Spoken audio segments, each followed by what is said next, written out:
Good evening and welcome to Leicester Fan TV for another away fan special show. The picture says it was me. Well, what can you say? It's a massive game going into this Saturday. Home to Southampton. It wasn't long ago, the final day of the season, Casper Schmeichel making his final league appearance in goal as Leicester came out 4-1 win at the King Power Stadium. This season so far, well, what can you say?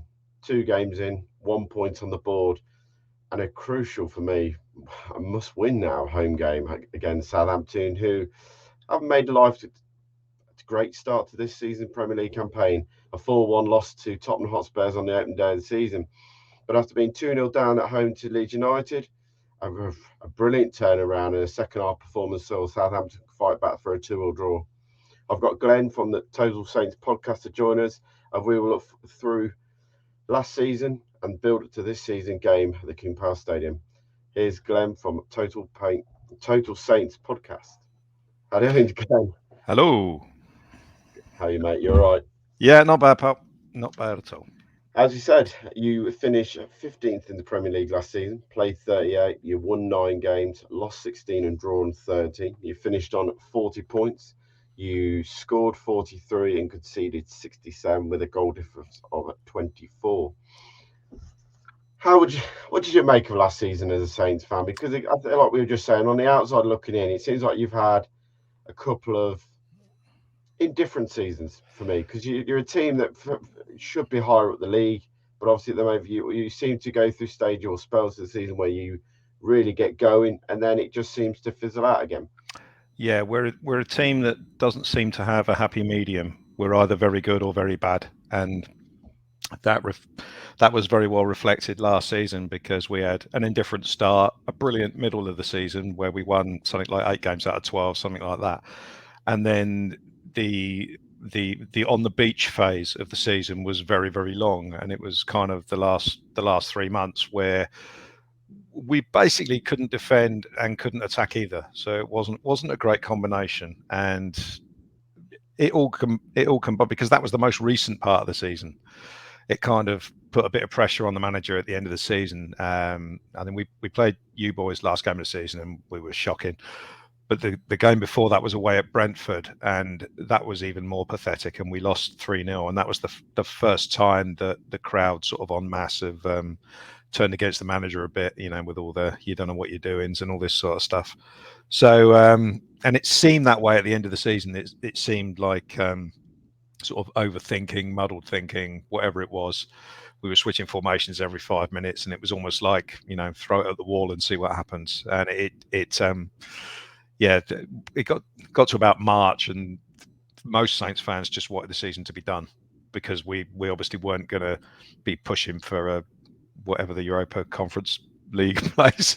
We obviously weren't going to be pushing for that. And then, to be fair, though everyone gets a bit nervous towards the end of the season when you're still mathematically not safe, we were never really in danger of going down last year. So it was just really limp the end of the season.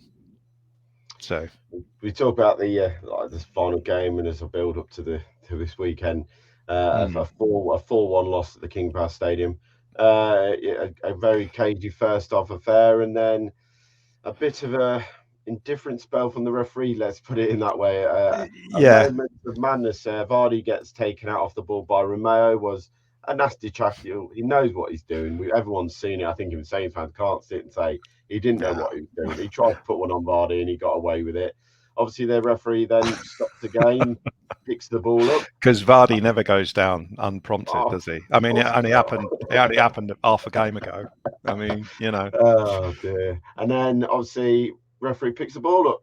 We're all sitting around chatting, waiting for Vardy to receive treatment, to then see the referee pick the ball, pass it back to Fofana, who rolls it back to Schmeichel. Schmeichel goes along. Your centre half, for some reason, thinks that Vardy's gonna not go for it. Then Vardy turns and runs at him and makes him panic and become a headless chicken. He Yeah. heads it up, then he tries to head it back, and next minute Vardy's through on goal, hits the goalkeeper, and Madison then gets to tap him. In looking back, probably was very lucky for Leicester. I think I the think rule of the game, the ball should have gone back to you boys. It was quite simple. You had the ball at the time. The referee stopped the game, and it was the turning point in the game. Would you say? Well, to be honest, we probably would have lost anyway because we were that bad. But that kind of summed up the end of the season. When you know what it's like when things aren't going particularly well, you get shocking refereeing, and unfortunately, I can't even remember who the referee was. Some non-entity. Hopefully, he's one of the ones that's retired. But It was John Moss. Oh, was it John Moss? Well, there you go. It was John Moss' last game in the Premier League, mate. So John Moss is not our favourite referee, and I'm glad he's retired. He can concentrate on putting on weight, which is what he's been doing pretty well for quite a while anyway. No, he was an absolutely appalling referee, and that just sums him up. Basically, not knowing the rules, not being aware of where the ball was when the game was stopped, and I mean, at the end of the day, last game of the season doesn't matter. I don't think even if we'd won the game, we'd have gone up a place in the league. So it didn't make any difference at all. But how you described it was, I mean, it was unfortunate that our centre half, if he'd headed the ball properly, then it wouldn't have been an issue. But it was just typical the way things went at the end of the season. I mean, what summed us up more in that game was it the goal that Ayoze Perez scored at the end, where we had five men in a circle all round him, but no one actually closing him down. If Ayoze Perez could play every game of his career against us, he'd be absolutely world class, because I think he scored about 90% of his career goals against us. He even scored a hat-trick for Newcastle against us. I was going to say, it's 2 hat-tricks. I remember we won't talk about that game, obviously, that I've done that one to death. But obviously, he has scored 2 hat-tricks. There is rumour that he might get a chance of the weekend against you boys. Going into this season, and it's got to be, Ralph Houston's got to be under pressure going into this season now. You know, obviously very poor finish. He spent some money. You've signed 2 players from Manchester City, a goalkeeper and a midfielder. Yeah. He brought Joey Abare from Rangers. You've signed Romeo Levante. That's Manchester. I can't say half these. Your pronunciations are fantastic. Oh, mate, I know. But and you've got the goalkeeper from Manchester City who's played. I think he started the first 2 games, has he, Gavin? Yes, he has. Yes. What have you made of the Saints transfer policy? Well, we can't talk about transfer because we've only signed Smithies, retired goalkeeper. So, what have you made of Southampton's policies? Obviously, you let a lot of experience go in Fraser Foster, but he wasn't going to play for you. What have you done? What's he done this year to try and improve the squad for you? Well, the issue that Saints had last year was that, and we've had this hanging around for quite a while. We had a squad of quite a few experienced players who weren't doing it anymore. So if you Shane Long was a classic, 35 years old, and he just he played like 2 games. So he went at the end of his contract. Obviously, you're not spending the wages there. It was same with Fraser Forster. However, Fraser Forster was our goalkeeper for the second half of last year, and he was the best keeper on the books. So it was a choice between him and Alex McCarthy, and we kind of jumped the gun a little bit and gave Alex McCarthy a contract back in October, just before his form fell off a cliff. So we got ourselves in a bit of a mess with the goalkeeper situation. They wanted to sign another one, and they've gone for the lad Gavin Bazunu from Manchester City, who was on loan at Portsmouth, believe it or not, last year. He was their player of the season, so that was quite nice to sign their player of the season. But even though he wasn't technically theirs, and he just he's young, he's only 20, just looks very, very confident. I mean, you can say he's let in 6 goals first 2 games. Honestly, he hadn't had a chance, not a prayer with any of them, because our defending has been that bad. It's been people with free headers and free shots from 6 yards out, stuff like that. You've got no chance there. So he looks good. Whether he can, it's a young player, so whether he can keep it going for the whole season is, same with any young player. They're, notorious for having ups and downs. But so far, so good. We have gone generally for very young players because we can't afford players who, once they've been at a big club or they've been, been a first team player at a big club, or, players in their sort of mid-20s and stuff like that. We can't afford them by the time they get to that age. So we've sort of made it our mission to be the club that young players from big club academies want to move to. Like we had Tino Livramento at the start of last year. And this year, apart from Bazunu, we've got this got a centre half called Armel Bella-Kotchap, who's come in from a German club. He's only 20. He played against Leeds, was excellent. The one to watch is Romeo Lavia in midfield. He's the lad from Manchester City. He was there. I think he was the Premier League 2 Player of the Season last year. But when they signed Calvin Phillips, he realised he wasn't going to get a game there, so he wanted to move, came to us. The one that you spectacularly failed to pronounce, Joe Aribo. Joe Aribo. He's come in from Rangers, so he's the only one. He's a little bit older. He's about 26.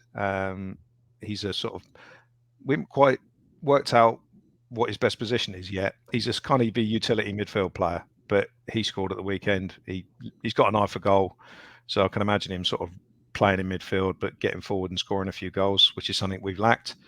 And up front, we've signed a young French kid called Sekou Mara, who played half a pre-season friendly, and you could tell he'd only just arrived, sort of thing, sort of headless chicken a little bit. But he came on against Leeds, and it's not exaggerating to say he really helped turn that game round. So overall, early signs are good from the new players. It's just whether Ralph can get the balance of the team right, because you can't have 11 young players. So the experienced players we've got, like the likes of Ward-Prowse, Romeu, Bednarek, in theory, they're the ones that have got to step up and guide the young kids through, and we'll see how it goes. Talking about Bednarek, obviously once again, Leicester City's been linked with a centre half. Oh, obviously it had to be a Southampton centre half. Bednarek was linked with a move to Leicester, but I don't know why we've suddenly become the new Liverpool and that signed all the Southampton players. Well, what the connection is. Brendan's absolutely obsessed. He's absolutely obsessed, and I still haven't forgiven him for ruining Ricky Lambert's career when he was at Liverpool, because he signed Ricky Lambert just so as it was almost like a loss leader, so he could sign Lallana and Dejan Lovren, who, believe it or not, even though he became a figure of ridicule, Dejan Lovren was the big signing, the one that everyone wanted. And Rodgers got him to Liverpool. And so you have to forgive me if I've got a bit of smugness about Brendan struggling, and the fact that you signed 2 absolute duds from us last year. And I know that's part of the problem you've got. The squad is too big, and you've got the players hanging around on big money who are not contributing anything. You hit the nail on the head, and that's Leicester's fans' biggest frustration now sitting here this transfer window. We went to sign your recruitment officer. He'll come, but only when the transfer window's shut. So he's got to see out. I forgot about that. Yeah, Mr. Glover. We can't sign him, or he can't come to Leicester till the transfer window's finished, and he's finished working for you. Well, that was a massive mistake, because if you haven't got a head of recruitment, then you've not got your fingers in all the pies of the players that are being transferred. They know what's going on. They know where the little gems are. I always say that. They might say, well, we haven't got that much money, but we've got a similar player. I know who we could go for. Obviously, we've got players like Vestergaard, who we accepted a bid from Fulham and Brentford, and he turned down the move because they offered him 45,000 and 70,000. He's nice sitting here. Of course, he's not going to leave for 30 grand a week less. It's not going to happen. You got a 2-year contract. We obviously signed Ryan Bertrand from you. Pre-season, he looked the world beater. We were all very impressed with him. He had a very good pre-season last year. Then just disappeared. Injury. Is he injured, or is it more than that? No, it's a strange one. He caught COVID about 2 weeks after the season started, and then he came back, and it was just injury after injury after injury, and we've never seen him play like he had done. And obviously now he's got another injury before they even started. He's not had any pre-season with us. So, yeah, Leicester fans, when we keep saying these players been linked, I think Elder Musi, the winger. Elyounoussi. Yeah. Elyounoussi again was linked with Leicester beginning of the transfer window, because obviously we need a right-footed winger to play on or left-footed wing on the right-hand side. We've had so many players linked for me. I think Leicester fans now at a point where we just want the transfer window to shut. Obviously, this season now, I don't know how much pre-season you've seen, or I mean, obviously you've seen the first 2 Premier League games. has much changed in the way you are playing this season? Has he changed formation? Has he changed the way you build up the game? Has he changed to more passing? Has he changed to we'll go wingers and just get it in the box? What's he doing differently this year, Well, Ralph? if we'd done this interview before we played Leeds, it would be a different story to what I'm about to say now. All the way through so his default formation last year is this 4-2-2-2, which is basically 4-4-2 with the wingers pushed right up. Yeah. That's his default formation. That's the one that we've got all our best results with, basically. We have experimented with 3 at the back formations before, and we've never been any good at it, ever. You know, we had one win against Arsenal last year playing that formation where we basically scored after 20 minutes and then Fraser Forster saved everything. We didn't create a single thing the rest of the game. It was awful performance, but we managed to win. So pre-season, we've been playing exclusively 3 at the back the whole time, and because we haven't got pace up front, we've not looked a goal threat. You know, in pre-season when you're playing teams playing at 70% or whatever, we looked defensively okay. And then we went to Spurs on the first day with this 3 at the back formation, and we got embarrassed. It was horrible. If Spurs hadn't have phoned it in for the last half hour, it could have been 6, 7, 8. You know, it was dreadful. Starts with the same formation against Leeds and stodgy first half. We still haven't got a goal threat. Leeds scored twice at the start of the second half. He then abandons it, goes back to the 4-2-2-2 formation, and within 20 minutes, we've scored 2 goals. Now, whether this was Leeds getting tired or just us having more players willing to run forward or whatever it was, and he said afterwards, I'm going to have to rethink this. So you can call it a weakness or you can call it a strength. It's almost like he's decided to play a certain way in pre-season and now he's ready to chuck that in. Or he's, you know, I mean, personally, I see it as a strength if you can kind of admit that you've done something that hasn't quite worked. And but the players we've got are certainly more suited to playing this 4-2-2-2 formation. So if we're brave, that's what we'll do. And I personally, against Leicester, the way, you know, you've struggled a bit this year as well. Personally, I think that's what we should do. We should take the game to you, because if we go with this allegedly solid 3 at the back formation, we're just asking for trouble. So it could go either way. I mean, there are issues. If we go in with a flat back 4 at the moment, we haven't got a left back because we're just short of fullbacks at the moment. So I think that's part of the reason why he's gone with wing backs. But yeah, I think we should be brave and go for it. So I don't really know. I know one of your questions is going to be how we're going to play on Saturday and what's the lineup going to be. Ralph is very, very difficult to second guess. I can tell you what I think it should be, but I would find it hard to predict with any sort of accuracy, I think. I mean, you sound like I've been saying for the last few podcasts that I've done. It sounds so familiar. We've all pre-season we played a solid 4-2-3-1. We played inverted fullbacks, so we're not getting the fullbacks wide. They're coming into the middle of the park, very similar to Man City. Overloading the midfield, and meaning Dewsbury Hall, Tillemans, Maddison all can push 5 to 10 yards up the pitch. And then our final pre-season game, we lose 2 players in Ricardo Pereira, who's out now for a long period of time, the right wing back, who's on his days could be one of the best in the league. Yeah, good player. And then we lose Harvey Barnes on his day when he's not frustrating. Yeah, he could be one of the best in the league on the wing. We then go to the first game of the season, Brentford, and we'll come out the tunnel with a back 3, and we're going, hold on a minute.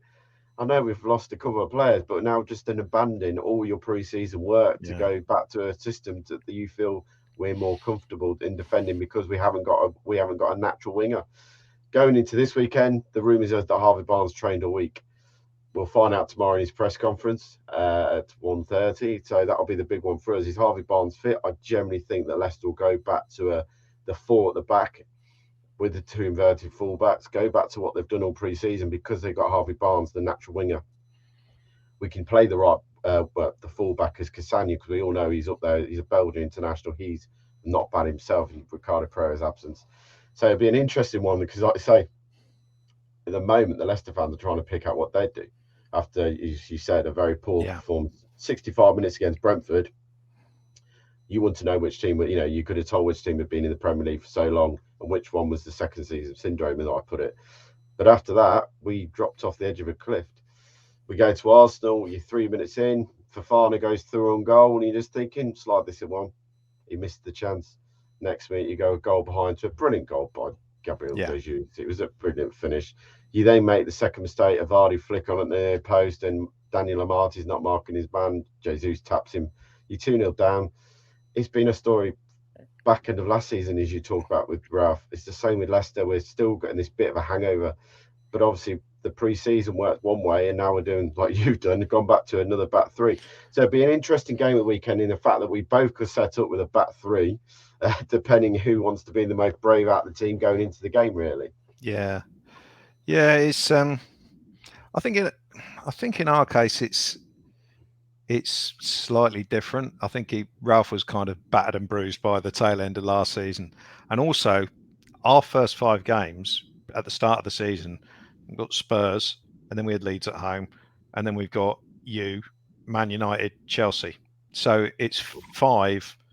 Leeds is one that is not one of them more. They're all difficult, obviously, but Leeds is one that we should have been targeting. But all of a sudden, Leicester have had a dodgy start. Man United have had a dreadful start, and Chelsea, they seem to sign a new player every week, every few days. So you don't really know what you're going to get there. So I could understand him doing pre-season, with those sort of 5 games in mind, knowing that he could always go back to the other formation when some of the more winnable games, shall we say, come along. But I personally think Leicester away. I mean, it's usually, I know we've won up there relatively recently, but Leicester are usually too good for us. But this season, the way things are happening at Leicester at the moment, I think it's a game we should genuinely go out thinking we can win this game if things go well. But I just hope that's what we go for. I'd rather do that than, because we're not good enough to sit in and sit tight and keep teams out. We're just not. And there's always a time when we play you that James Maddison gets free, and he's the one I worry about now. It used to be Vardy a few years ago, but it's Maddison now. He always seems to run the game when we play you. So if we can keep him quiet and pose an attacking threat ourselves, then I don't see why we can't get a decent result. Before we go into your prediction, there is one player I want to talk about. One player that I'd love Leicester to go and buy, but I know it's going to be impossible because you're going to watch stupid money. Obviously, James Ward-Prowse.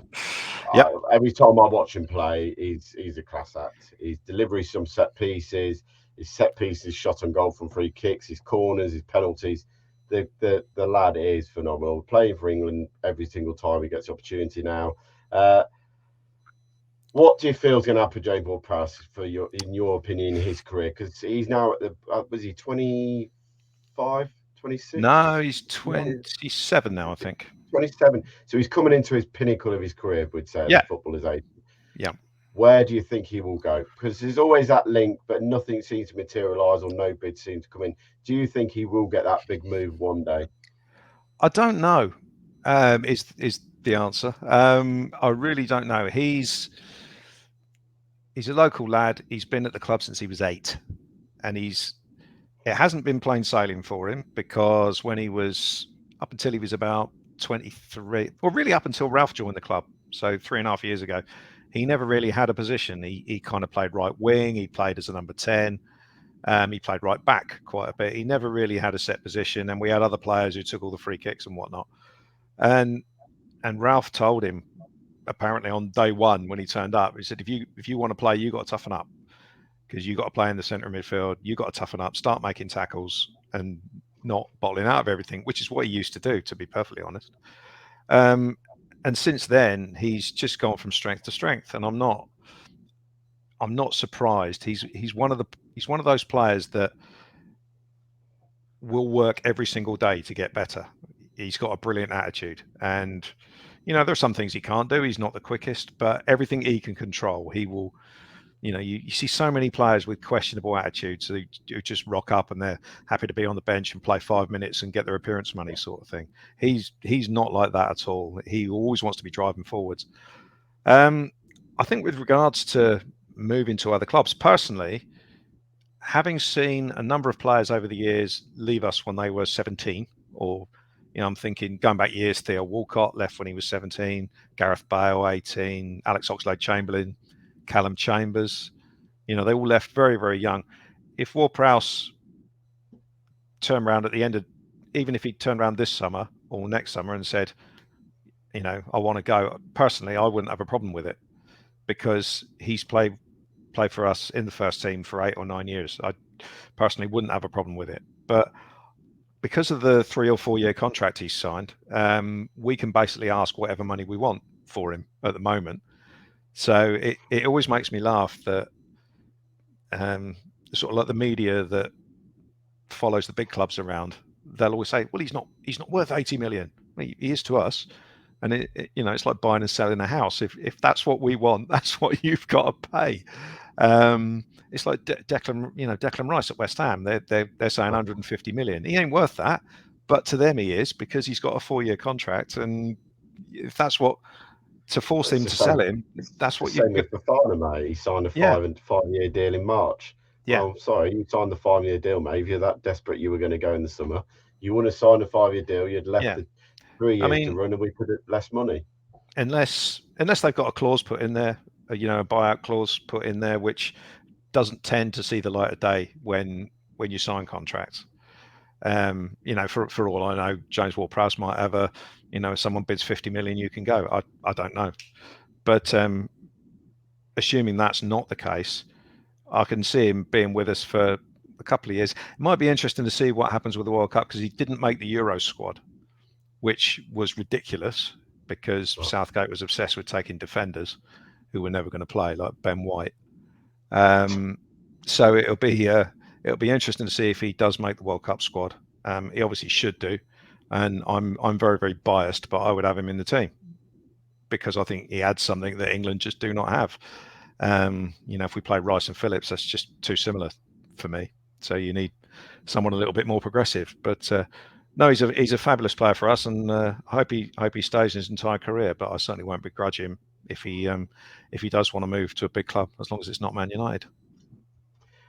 Well, coming to the end of the show, here's the tricky one. What is your prediction for the weekend's game, Leicester Southampton at 3 o'clock? 3 o'clock on a Saturday. Well, Leicester fans are looking forward to it, because we've not had a 3 o'clock on a Saturday for a long, long time. So what's your prediction for the game? Well, we did our previous show on our own podcast, and I was going to go with a 1-1 draw, but someone else nicked that. So I in a moment of mad optimism, I went for a 2-1 Saints win. I think if we go for it, we're perfectly capable of winning the game. But equally, if we try and sit in, we could get beat 3-1 quite comfortably. But I think both teams will score. I'll go for a 2-1 win for Saints. Well, Glenn, thank you so much for coming on tonight. Thank you for giving your views and talking about Southampton. Good luck for the weekend. I will always say that to everyone who comes on, and may the best team win or draw. Fair play. And we'll catch up when we play you at St Mary's later on in the season. No worries, mate. Thanks, bud. Cheers. And there we go. Another Away Fans show with Glenn from Total Saints podcast. As always, thank you for joining us. Hit the like button, subscribe. We do it for you. It's for the fans, by the fans. Take care. Good night.